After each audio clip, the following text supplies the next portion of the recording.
Assalamualaikum warahmatullahi wabarakatuh.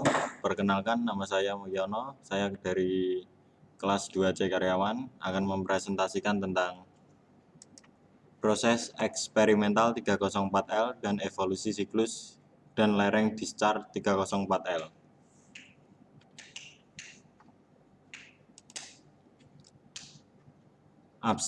Abstraksi penelitian ini meneliti perilaku kelelahan austentit 304L stainless steel pada suhu kamar. Kami sangat tertarik dengan konsekuensi dari disparitas eksperimental terhadap perilaku dan kelelahan baja semacam itu. Dengan demikian, beberapa spesimen diminta melalui penerapan. Uji regangan simetris terkontrol dengan amplitudo 0,22%. Hasil yang didapat menunjukkan bahwa evolusi amplitudo tegangan spesimen yang dimuat hampir identik. Dengan umur kelelahan spesifik, untuk setiap spesimen, evolusi dari bagian isotropik atau R dan kinematik atau X dari pengerasan siklik menunjukkan bahwa kedua komponen ini memiliki evolusi yang sama selama mengalami siklus kelelahan. Evolusi dari kemiringan debit serupa untuk semua spesimen yang dimuat.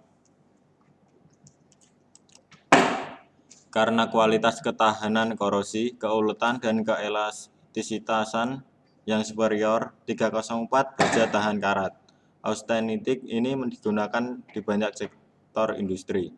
Beberapa peneliti memiliki ketertarikan pada perilaku siklik dan keletihannya di bawah berbagai jenis permuatan jalan dan lainnya. Uji regangan siklik terkontrol telah dilakukan di bawah jalur permuatan yang berbeda. Untuk kontrol regangan amplitudo rendah, proporsional 304L menunjukkan sangat sedikit pengerasan siklik atau siklus pertama dan kedua. Segera diikuti pelunakan siklik, namun di bawah beban tidak proporsional logam tersebut menyajikan siklik pengerasan. Dengan sedikit pelunakan muncul di akhir siklus.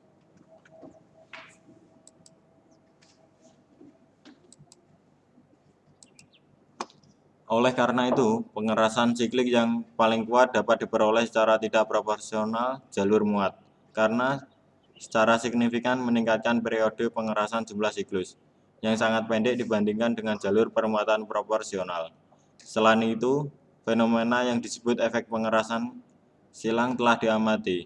Ini fenomena muncul saat permuatan siklik proporsional pada arah tertentu diikuti permuatan siklik proporsional lain ke arah yang berbeda. Pengerasan siklik tambahan diamati setelah perubahan arah permuatan, diikuti pelunakan siklik. Bahan, spesimen, dan prosedur eksperimental. Bahan yang digunakan dalam penelitian ini adalah kelas baja tahan karat austentik 304L Thyssen. Diperoleh secara komersial dalam bentuk bar. Komposisi kimia dari nuansa ini dilaporkan pada tabel 1 dalam presentasi berat yang ditransmisikan oleh pemberi. Setelah pemesinan, spesimen uji diberi perlakuan panas pada suhu 1050 derajat Celcius pada vakum primer selama 1 jam, diikuti pendinginan lambat sampai suhu kamar untuk mendapatkan keadaan mekanik dan metalurgi yang homogen. Perlakuan panas ini juga bertujuan untuk meningkatkan tekanan internal yang diperkenalkan saat pemesinan. Tabel 1. Tabel 1 ini merupakan komposisi kimia dalam presentasi berat 304L. Yang pertama, C menghasilkan 0,028, yang kedua CR menghasilkan 18,5, yang ketiga Ni menghasilkan 10, yang keempat Si 0,68, yang kelima Mn 1,54, yang keenam S menghasilkan 0,026, yang ketujuh P 0,035, yang kedelapan N2 0,085, yang kesembilan kosong, kemudian Cu juga kosong, Fe remain.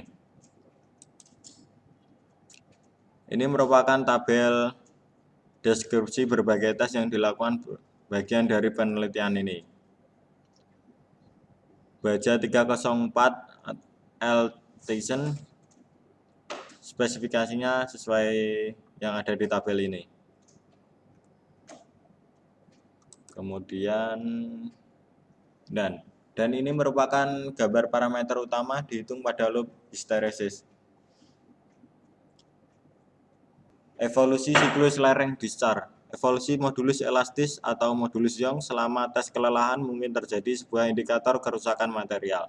Kami memeriksa berikut evolusi ini parameter sesuai dengan jumlah siklus untuk 5 spesimen.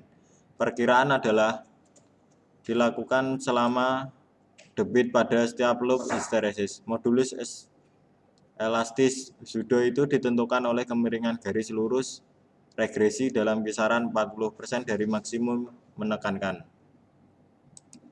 Menunjukkan prosedur untuk mengidentifikasi elastis pseudo ini modulus. Evolusi modulus elastis pseudo sebagai fungsi dari jumlah siklusnya mirip dengan 5 tes.